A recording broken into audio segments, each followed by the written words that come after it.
ഇതുപോലുള്ള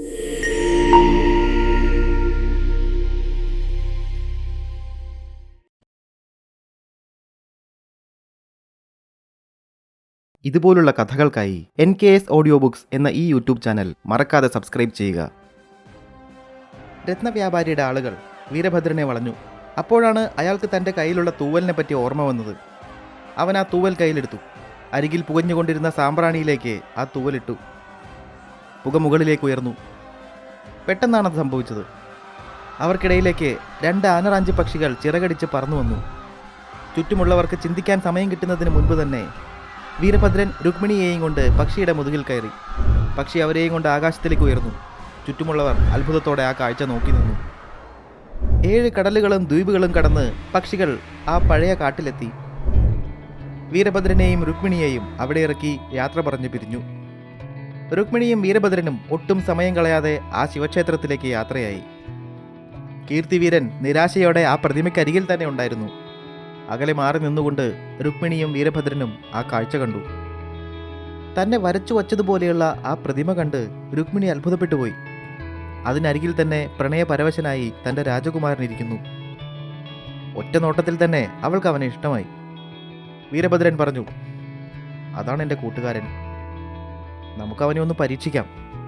രുക്മിണി അങ്ങോട്ട് ചെല്ലൂ, എന്നിട്ട് അവനോട് സംസാരിക്കൂ. എന്നെക്കുറിച്ച് ചോദിക്കുകയാണെങ്കിൽ മാത്രം ഇങ്ങനെ പറയൂ. നമ്മൾ ഒരുമിച്ചാണ് വന്നത്, പക്ഷേ വഴിയിലൊരു അപകടത്തിൽപ്പെട്ട് ഞാൻ മരിച്ചുപോയി എന്ന്. അത് കേട്ട് രുക്മിണി അത്ഭുതത്തോടെ അവനെ നോക്കി. എന്തിനാണ് അങ്ങനെ ഒരു നുണ പറയുന്നത്? കൂട്ടുകാരൻ അങ്ങയെ കാണാതെ വിഷമിച്ചിരിക്കുകയല്ലേ? അവൾ ചോദിച്ചു. രുക്മിണിക്ക് അറിയില്ല ഞങ്ങൾ തമ്മിലുള്ള ബന്ധം. ഒരുമിച്ച് കളിച്ച് വളർന്നവരാണ്. ഞാൻ മരിച്ചുപോയി എന്നറിയുമ്പോൾ അവൻ്റെ പ്രതികരണം എന്താവുമെന്ന് എനിക്കൊന്ന് അറിയണ്ടേ? യഥാർത്ഥത്തിൽ ഞാൻ മരിച്ചു പോകുമ്പോൾ ഇതിങ്ങനെ നോക്കിക്കാണാൻ പറ്റില്ലല്ലോ, വീരഭദ്രൻ പറഞ്ഞു. രുക്മിണി പുഞ്ചിരിയോടെ സമ്മതിച്ചു. അടുത്തു കണ്ട പൊയ്കയിൽ നിന്നും ഒരു ആമ്പൽ പൂ പറിച്ച് വീരഭദ്രൻ രുക്മിണിയുടെ കയ്യിൽ കൊടുത്തു. പ്രണയ നൈരാശ്യത്തിൽ തളർന്നിരിക്കുന്ന കീർത്തിവീരൻ്റെ അരികിലേക്ക് അവൾ മന്ദം മന്ദം നടന്നു ചെന്നു. കാലൊച്ച കേട്ട് കീർത്തിവീരൻ തിരിഞ്ഞു നോക്കി. അയാളുടെ കണ്ണുകൾ അത്ഭുതം കൊണ്ട് വിടർന്നു. ഏറെ നാൾ കാത്തിരുന്ന തൻ്റെ പ്രണയിനി പച്ച ജീവനോടെ ഇതാ കൺമുന്നിൽ. ആവേശത്തോടെ അയാൾ എഴുന്നേറ്റ് രുക്മിണിയെ വരവേറ്റു. അല്ലയോ സുന്ദരിക്കുട്ടി, നിന്റെ കയ്യിലുള്ള ഈ പൂവ് നീ എനിക്ക് തരില്ലേ? അവൻ ചോദിക്കുന്നത് തൻ്റെ മനസ്സാണെന്ന് അവൾക്ക് മനസ്സിലായി. അവൾ പറഞ്ഞു, കുമാര, അങ്ങയെ കാണാനായി 7 കടലുകൾക്കപ്പുറമുള്ള രത്നപുരത്തു നിന്നും വരുന്നതാണ് ഞാൻ. എൻ്റെ പേര് രുക്മിണി. അവൾ പറഞ്ഞത് കേട്ട് അത്ഭുതത്തോടെ കീർത്തിവീരൻ ചോദിച്ചു, നീ എങ്ങനെ ഇവിടെ എത്തി? നാട്ടിൽ എൻ്റെ വീടിനുള്ളിൽ സ്വന്തം അച്ഛൻ്റെ തടവറയിലായിരുന്നു ഞാൻ. അങ്ങയുടെ കൂട്ടുകാരനായ വീരഭദ്രനാണ് എന്നെ രക്ഷിച്ച് ഇവിടെ എത്തിച്ചത്. വീരഭദ്രൻ്റെ പേര് കേട്ടതോടെ രാജകുമാരൻ്റെ മുഖം വിടർന്നു. ഇവിടെ നിന്ന് പോയപ്പോൾ അവൻ പറഞ്ഞിരുന്നു, തിരിച്ചു വരികയാണെങ്കിൽ കൂടെ നീയും ഉണ്ടാവുമെന്ന്. പക്ഷേ എൻ്റെ ചെങ്ങാതി എവിടെ? ആകാംക്ഷയോടെ അയാൾ ചോദിച്ചു.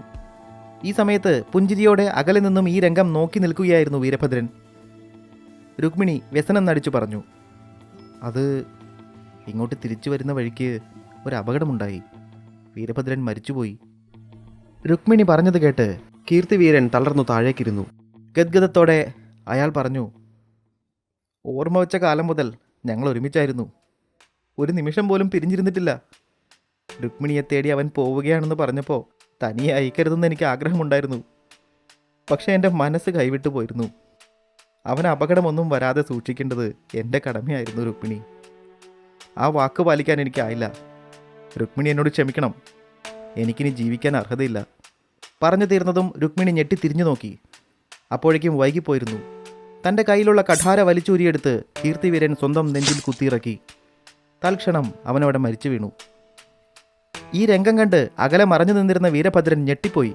കീർത്തിവീര എന്ന് ഉറക്കെ വിളിച്ചുകൊണ്ട് അവൻ അവർക്കരികിലേക്ക് ഓടി. ഇത്രയും നാൾ തന്നെ മനസ്സാ വരിച്ചുകൊണ്ട് ജീവിച്ചിരുന്ന തൻ്റെ പ്രിയൻ തൻ്റെ തെറ്റുകൊണ്ട് മരണമടഞ്ഞതിൽ രുക്മിണി ആകെ തകർന്നുപോയി. ഉടൻ തന്നെ കീർത്തിവീരൻ്റെ നെഞ്ചിൽ തറഞ്ഞിരുന്ന കഠാര വലിച്ചൂരിയെടുത്ത് രുക്മിണി സ്വന്തം കഴുത്തിൽ ചേർത്ത് വച്ചു. രുക്മിണി വേണ്ട! വീരഭദ്രൻ ഉറക്കെ നിലവിളിച്ചു.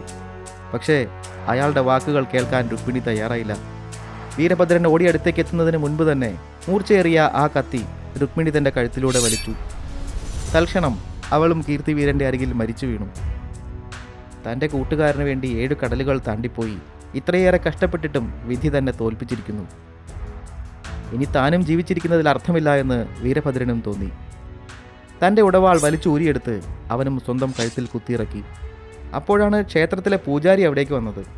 തന്നെ ഏൽപ്പിച്ചിരുന്ന രാജകുമാരനെ അവിടെ എങ്ങും കാണാതായപ്പോൾ അയാൾ ക്ഷേത്രത്തിന് ചുറ്റും നടന്നു നോക്കി. പ്രതിമയ്ക്കരികിൽ 3 മൃതദേഹങ്ങൾ കണ്ട് അയാൾ ഞെട്ടിപ്പോയി. താൻ നോക്കേണ്ട രാജകുമാരനും ആ കൂട്ടത്തിൽ മരിച്ചു കിടക്കുന്നത് കണ്ട് അയാൾ ആകെ വിവശനായി. തൻ്റെ കർത്തവ്യം പാലിക്കാനായില്ല. ഇനി താനും ജീവിച്ചിരിക്കുന്നതിൽ അർത്ഥമില്ല എന്ന് അയാൾ ചിന്തിച്ചു. വീരഭദ്രൻ്റെ വാളെടുത്തു കൊണ്ടുവന്ന് അയാൾ ക്ഷേത്രനടയിൽ വന്ന് പ്രാർത്ഥിച്ചു. ഭഗവാനെ, അടിയന് വാക്കുപാലിക്കാനായില്ല. അത് കാരണം ഇവിടെ 3 മരണങ്ങളുണ്ടായി. ഇത് പൊറുക്കാനാവാത്ത തെറ്റാണ് എന്ന് അടിയനറിയാം. പ്രായശ്ചിത്തമായി ഈ തിരുനടയിൽ വെച്ച് എൻ്റെ ജീവൻ ഞാൻ അങ്ങേക്ക് സമർപ്പിക്കുന്നു. പൂജാരി വാളെടുത്ത് കഴുത്തിൽ വെച്ചതും ക്ഷേത്രനടയിൽ നിന്നും ഒരു അശരീരി ഉണ്ടായി. നീ ക്ഷേത്ര പരിസരം അശുദ്ധമാക്കാൻ ശ്രമിക്കുകയാണ് വത്സ. എന്തിനാണ് ഈ ചോരക്കളി? ജീവനെടുക്കാനും കൊടുക്കാനും നിങ്ങൾക്ക് അധികാരമില്ല. 14 ലോകത്തിലെയും സംഹാരം കൈയാളുന്ന എൻ്റെ മുന്നിലാണോ നിങ്ങളുടെ ഈ കളി? ആര് എപ്പോ എങ്ങനെ മരിക്കണമെന്ന് തീരുമാനിക്കുന്നത് നിങ്ങളല്ല. ക്ഷേത്ര പരിസരത്ത് അനിഷ്ട സംഭവങ്ങൾ ഉണ്ടാവാൻ പാടില്ല. എത്രയും പെട്ടെന്ന് നീ പോയി ആ 3 മൃതദേഹങ്ങളിലും തീർത്ഥജലം തളിക്കുക. മഹാദേവന്റെ വാക്കുകൾ ആ പൂജാരി അക്ഷരം പ്രതി അനുസരിച്ചു. അദ്ദേഹം ശ്രീകോവിലിനുള്ളിൽ നിന്നും തീർത്ഥജലമെടുത്ത് 3 മൃതദേഹങ്ങളിലും തളിച്ചു. 3 പേരും ഉറക്കത്തിൽ നിന്നും ഉണർന്നതുപോലെ എഴുന്നേറ്റിരുന്നു. അവിടെ നടന്ന സംഭവങ്ങൾ പൂജാരി അവരോട് പറഞ്ഞു. 3 പേരും അയാളോട് നന്ദി പറഞ്ഞിട്ട് ചിത്രപുരത്തേക്ക് തിരിച്ചുപോയി. പിന്നീട് രുക്മിണി കീർത്തിവീരനോടൊപ്പം ദീർഘകാലം ജീവിച്ചു. അവർക്ക് തുണയായി അക്കാലമത്രയും വീരഭദ്രനും കൂടെ ഉണ്ടായിരുന്നു. തിരശീലയുടെ വേഷത്തിലായിരുന്ന വേതാളം കഥ അവസാനിപ്പിച്ച് വിക്രമാദിത്യനോട് ചോദിച്ചു, പ്രഭു, ഇത്ര നേരം അങ്ങ് കഥ കേട്ടില്ലേ? ഇനി ഞാനൊരു ചോദ്യം ചോദിക്കട്ടെ. ഇതിൽ 4 പേർ അവരവരുടെ കർത്തവ്യത്തിൻ്റെ ഭാഗമായി സ്വന്തം ജീവൻ ത്യജിക്കാൻ തയ്യാറായി.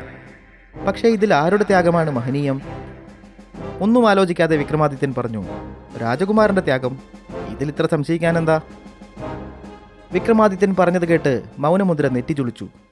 അതെങ്ങനെയാണ് ശരിയാവുന്നത്? നിങ്ങൾക്ക് തീരെ ബുദ്ധിയില്ലേ? ആ പൂജാരിയുടെ ത്യാഗമാണ് മഹനീയം. രുക്മിണിയും വീരഭദ്രനും കീർത്തിവീരനുമെല്ലാം ഏതെങ്കിലും ഒരു തരത്തിൽ പരസ്പരം ബന്ധപ്പെട്ടവരാണ്. ഇവരുടെ കഥയുമായി യാതൊരു ബന്ധവുമില്ലാത്ത പൂജാരി ഇവർക്ക് വേണ്ടി സ്വന്തം ജീവൻ ത്യജിക്കാൻ തയ്യാറായതാണ് മഹനീയമായ ത്യാഗം. ഇത്ര പോലും ചിന്താശേഷിയില്ലാത്ത താങ്കൾ എങ്ങനെയാണ് ഈ പരീക്ഷണങ്ങളെല്ലാം മറികടന്ന് ഇവിടെ വരെ എത്തിയത്? മൗനമുദ്ര പറഞ്ഞു. അത് കേട്ട് അമ്മ തമ്പുരാട്ടി ഞെട്ടിപ്പോയി. വിക്രമാദിത്യൻ ഗൗരവം നടിച്ചുകൊണ്ട് പറഞ്ഞു, കുമാരി പറഞ്ഞത് ശരിയാണ്. പൂജാരിയുടെ ത്യാഗം തന്നെയാണ് ശ്രേഷ്ഠം. അതാണ് ദൈവം അദ്ദേഹത്തോട് നേരിട്ട് സംസാരിച്ചത്. പക്ഷേ കുമാരി, ഇപ്പോൾ തന്നെ 30-ലധികം വാക്കുകൾ സംസാരിച്ചു കഴിഞ്ഞു. 3 വാക്കുകളായിരുന്നു നമ്മുടെ മത്സരം, ഓർമ്മയുണ്ടോ? തനിക്ക് പറ്റിയ അബദ്ധമോർത്ത് മൗനമുദ്ര തലകുനിച്ചു. ശരി, കുമാരിക്കൊരു അബദ്ധം പറ്റിയതാണെന്ന് ഞാൻ വിശ്വസിക്കുന്നു. ഒരവസരം കൂടി തരാം. ഇനി കുമാരിയുടെ പട്ടുവസ്ത്രം കഥ പറയട്ടെ. വിക്രമാദിത്യൻ പറഞ്ഞത് കേട്ട് മൗനമുദ്ര ഞെട്ടിപ്പോയി. അടുത്ത നിമിഷം തന്നെ മൗനമുദ്രയുടെ പട്ടുവസ്ത്രം സംസാരിച്ചു തുടങ്ങി. പ്രഭു, ഈ കുമാരിയുടെ പട്ടുവസ്ത്രമായി മാറിയിട്ട് ഏറെ നാളുകളായി. ഇതുവരെയും കുമാരി എന്നോട് സംസാരിക്കുകയോ എന്നെ സ്നേഹത്തോടൊന്ന് നോക്കുകയോ പോലും ചെയ്തിട്ടില്ല. പക്ഷേ കേവലം നാഴികകൾ പരിചയമുള്ള അങ്ങ് എന്നോട് സംസാരിക്കുന്നു. അങ്ങയെപ്പോലെ അത്രയും ദിവ്യനായ ഒരാൾ ഒരു കഥ പറയാൻ ആവശ്യപ്പെടുമ്പോൾ ഞാൻ എങ്ങനെയാണ് പറ്റില്ലെന്ന് പറയുക? ഞാനും പറയാം, തിരശീല പറഞ്ഞതുപോലെ തന്നെ അത്യധികം രസകരമായൊരു കഥ. അങ്ങനെ വിക്രമാദിത്യൻ്റെ നിർദ്ദേശപ്രകാരം മൗനമുദ്രയുടെ പട്ടുവസ്ത്രത്തിലേക്ക് ആവേശിച്ച വേതാളം കഥ പറഞ്ഞു തുടങ്ങി.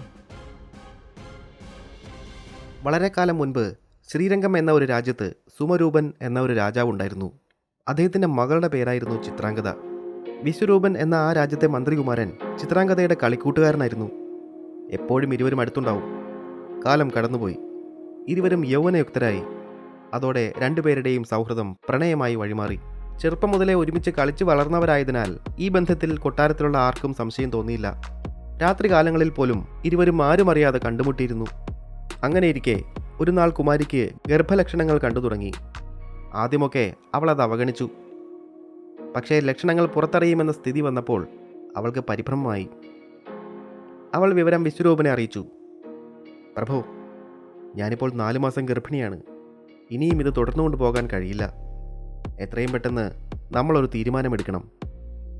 നീതിശാസ്ത്രങ്ങളിൽ നിന്ന് അണുവിട വ്യതിചലിക്കാത്ത എൻ്റെ അച്ഛൻ ഈ വിവരം അറിഞ്ഞാൽ പിറ്റേന്ന് തന്നെ എന്നെ മലവേടന്മാർക്ക് പിടിച്ചു കൊടുക്കും. ഇനി എന്താണ് നമ്മൾ ചെയ്യുക? ചിത്രാംഗത പറഞ്ഞത് കേട്ട് വിശ്വരൂപൻ ഒരു നിമിഷം ചിന്തിച്ചു. ഇനി മറ്റു വഴികളൊന്നുമില്ല.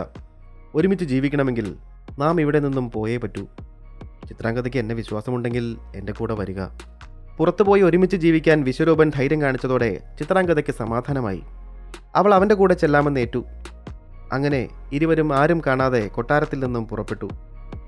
താൻ ഏറെക്കാലമായ ഒരു കൊച്ചുപെട്ടിയിൽ സൂക്ഷിച്ചിരുന്ന കുറച്ച് സ്വർണ്ണ നാണയങ്ങളും അത്യാവശ്യം വേണ്ട ആഭരണങ്ങളും ചിത്രാംഗത കയ്യിലെടുത്തിരുന്നു. ഏറെ ദൂരം സഞ്ചരിച്ച അവർ രാജ്യാതിർത്തിയിൽ എത്തിച്ചേർന്നു. അവിടെ ആരും തങ്ങളെ തിരിച്ചറിയില്ല എന്ന ഉറപ്പിന്മേൽ ഒരു വീടെടുത്ത് അവർ താമസം ആരംഭിച്ചു. പുതിയ ജീവിതം അവർ വളരെ നന്നായി ആസ്വദിച്ചു. പതിയെ പതിയെ ചിത്രാംഗതയുടെ കയ്യിലുള്ള സ്വർണവും ആഭരണങ്ങളുമെല്ലാം തീർന്നു. വിശ്വരൂപന് പുറത്തുപോയി ജോലി ചെയ്തുള്ള പരിചയവുമില്ലായിരുന്നു. പക്ഷേ കയ്യിലുള്ള സ്വത്ത് മുഴുവൻ തീർന്നപ്പോൾ അയാൾക്ക് ജോലിക്കായി പുറത്തേക്കിറങ്ങേണ്ടി വന്നു. പെട്ടെന്നൊരു ദിവസം ചിത്രാംഗതയ്ക്ക് പ്രസവ വേദന തുടങ്ങി. വേദന സഹിക്കാൻ വയ്യാതായപ്പോൾ അവൾ വിശ്വരൂപനെ വിളിച്ച് കരഞ്ഞു. എനിക്ക് തീരെ സഹിക്കാൻ പറ്റുന്നില്ല, അങ്ങ് പോയി ഏതെങ്കിലും ഒരു വയറ്റാട്ടിയെ കൊണ്ടുവരൂ, വേഗം വേണം. അവളുടെ വിഷമം കണ്ട് വിശ്വരൂപന് സഹിച്ചില്ല. പരിഭ്രമത്തോടെ അവൻ പുറത്തേക്കിറങ്ങി. ഇത്തരം കാര്യങ്ങളിൽ ഒരു പരിചയവുമില്ലാത്ത വിശ്വരൂപൻ ഒരു അഭിസാരികയുടെ കുടിലിലേക്കാണ് സഹായത്തിനായി കയറി ചെന്നത്. വിശ്വരൂപൻ പറഞ്ഞു, എന്നെ ഒന്ന് സഹായിക്കണം, എൻ്റെ ഭാര്യയ്ക്ക് പ്രസവവേദന കലശലായിരിക്കുന്നു. നിങ്ങളുടെ കൂടെ വയറ്റാട്ടികൾ ആരെങ്കിലും ഉണ്ടെങ്കിൽ ഒരാളെ എൻ്റെ കൂടെ അയക്കണം, വളരെ അത്യാവശ്യമാണ്. സുന്ദരനായ അയാളെ കണ്ടപ്പോൾ അഭിസാരികയ്ക്ക് അയാളെ സ്വന്തമാക്കിയാൽ കൊള്ളാമെന്ന ആഗ്രഹമുണ്ടായി.